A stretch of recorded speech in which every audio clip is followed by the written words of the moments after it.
ریاست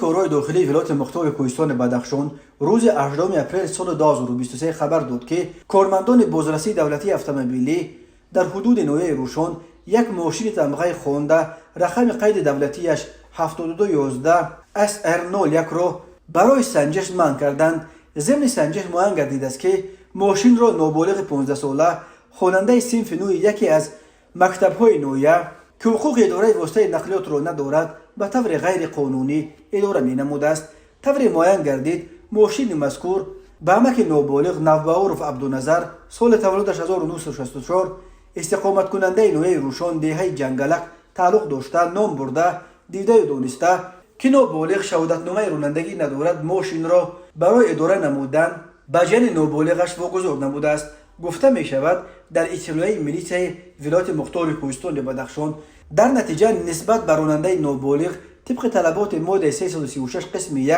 و نسبت به صاحب واسطه نقلیات شهروند نوبهعرف عبدالنظر بر اساس ماده 336 قسم 2 کودکس حقوق ویرانکنی ماموری جمهوری تاجیکستان پرونده ماموری ترتیب داده برای بررسی به دادگاه ارسال کرده شد. ریاست وزارت کارهای داخلی بدخشان گفت اداره نمودن ماشین از جانب نابالغان پیامد ناخوب داشته پیش از همه به جان خود و دیگر اشتراکچیان حرکت را خطر جدی تهدید میکند. ملیسه از جمله یادآور شده است که چند بیش یک نابالغ 16 ساله ساکن دهه مونی جماعت نواباد نویه شغنان که ماشین پدرش تمغه تویوتا کرولا را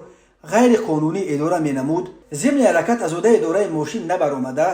به نشیبی 91 متر سرازیر گردید. در نتیجه یک مسافر این ماشین نورس 17 ساله به هلاکت رسیده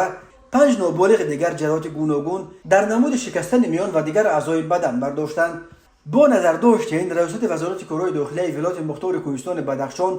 از کل رانندگان و صاحبان واسطه‌های نقلیات خواسته است که ماشین‌های خود را برای اداره نمودن به اختیار نابالغان واگذار ننمایند، زیرا این عمل عاقبت فاجعه بار داشته حیات شیرین خویش را زیر خطر می‌گذارند.